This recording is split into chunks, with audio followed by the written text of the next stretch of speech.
The Eastern Gate in Jerusalem stands as a beacon of ancient history, religious customs, and tales from the Bible.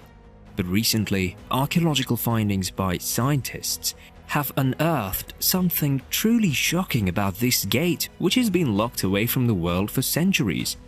You might want to stick around till the very end of this video as we unearth the mystery of the Eastern Gate. In ancient times, the nearest entrance to the Temple Mount was accessed from outside the city of Jerusalem through the Eastern Gate. This gate led the Levitical priests directly to the altar of sacrifice, the holy place, and the Holy of Holies, where they served as mediators between men and the God of all creation. Situated next to the Kidron Valley, it served as the passage between Jerusalem's Old City and destinations like the Mount of Olives, the Garden of Gethsemane, and the towns of Bethany, Bethphage, and Jericho.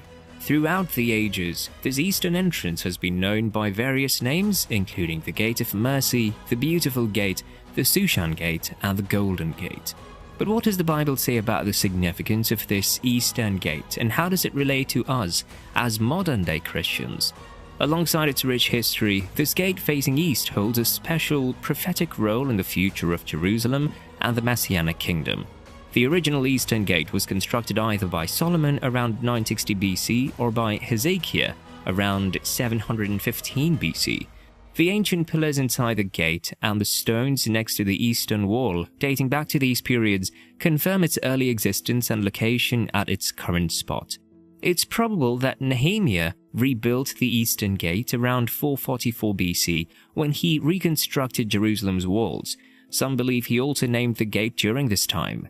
Later, Herod the Great reconstructed the Eastern Gate around 19 BC and added or rebuilt a stairway leading up to it, running alongside the eastern wall. In the 1860s, Charles Warren discovered an outer wall enclosing the stairway built by Herod. But that's not even the most interesting part. Evidence suggests that during the Umayyad period, around 661 to 750 AD, the gate was rebuilt on the foundations of the earlier gate from Solomon or Hezekiah's time. Some parts of this gate have been preserved.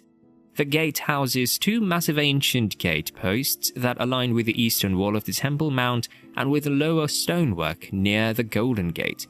These gate posts, along with the masonry of the eastern wall, indicate that they were all part of the same construction. One gate post aligns with the ancient stonework south of the Golden Gate, while the other sits slightly higher and almost matches the Temple Mount's surface. And do you know what's amazing here?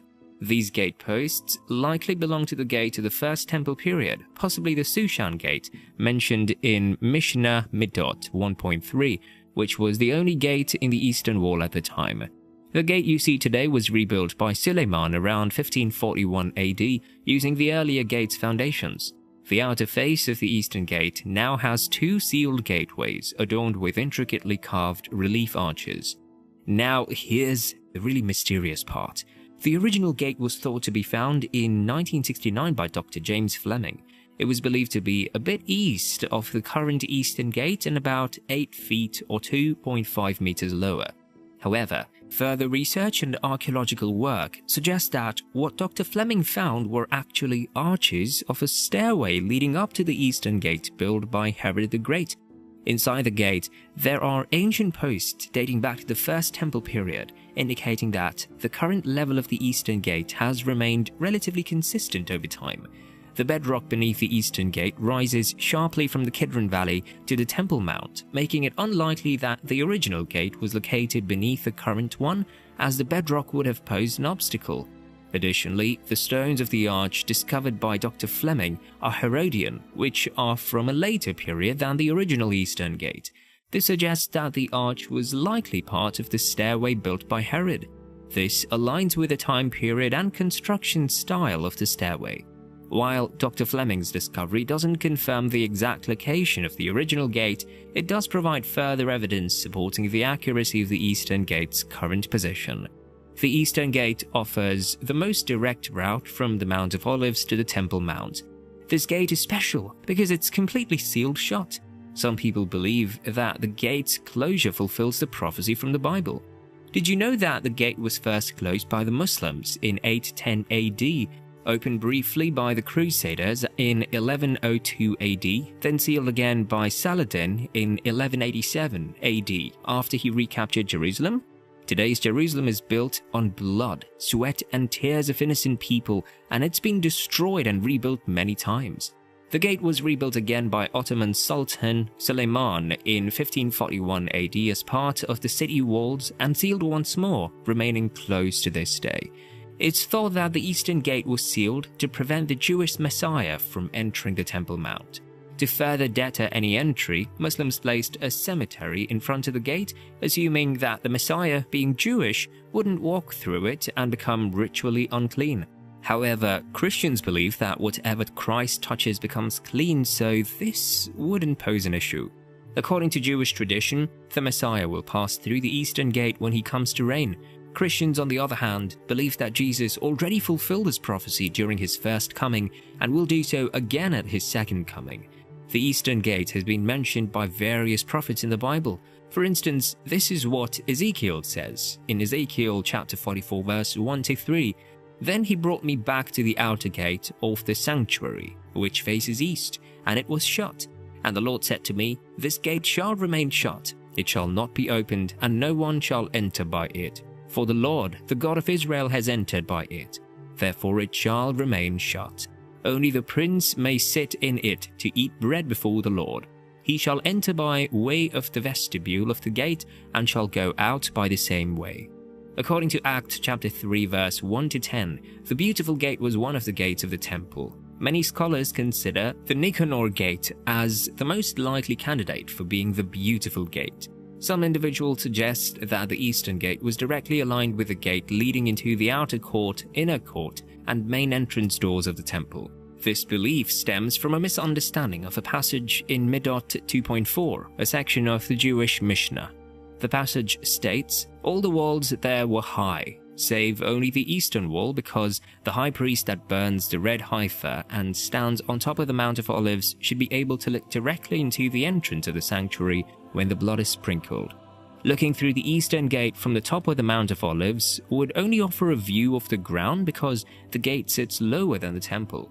Therefore, it's impossible to see anything on the Temple Mount, let alone the temple, from this vantage point. It seems that the reference in Midot 2.4 likely pertains to the Nicanor Gate, an outer gate of the temple complex. From the Mount of Olives, one could easily see directly through the Nicanor Gate and into the sanctuary. Thus, the Eastern Gate wasn't aligned with the temple as some believe. Strong evidence suggests that the original temple stood where the Dome of Rock is located today, albeit under the control of the Islamic Waqf.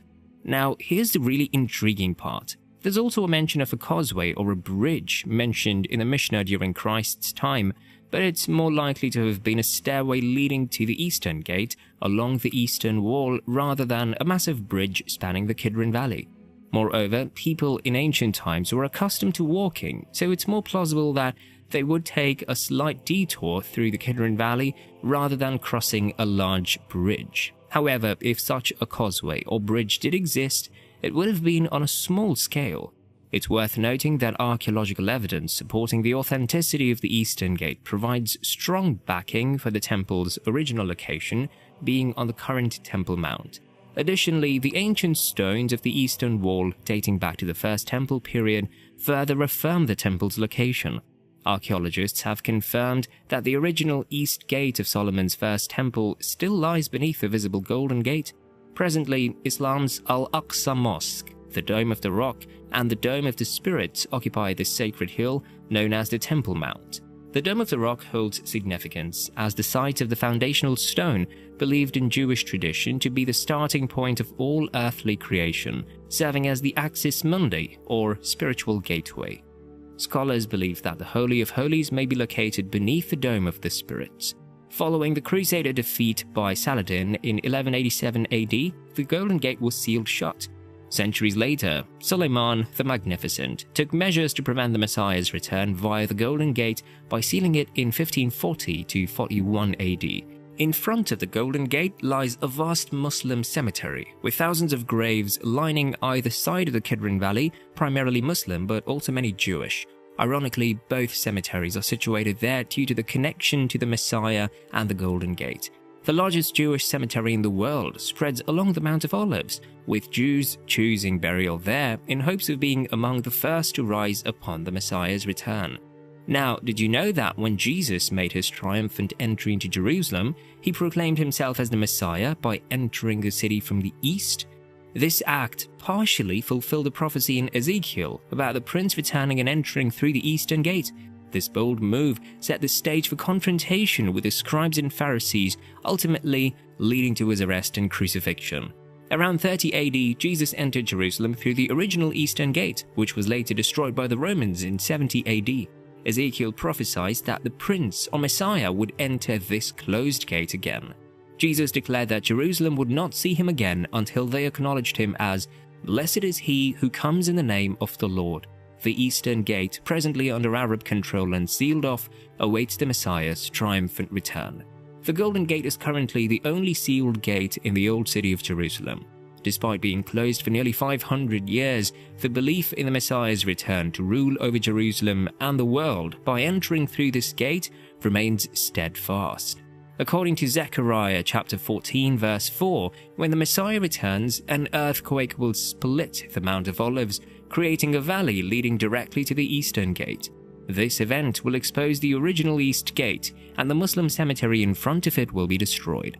Zechariah further describes how Jerusalem will be transformed, with land becoming like the Arabah and the city rising to occupy its rightful place. This prophecy ensures Jerusalem's security and restoration. The Golden Eastern Gate remains one of Jerusalem's most intriguing and mysterious gates, holding secrets yet to be uncovered and prophecies yet to be fulfilled.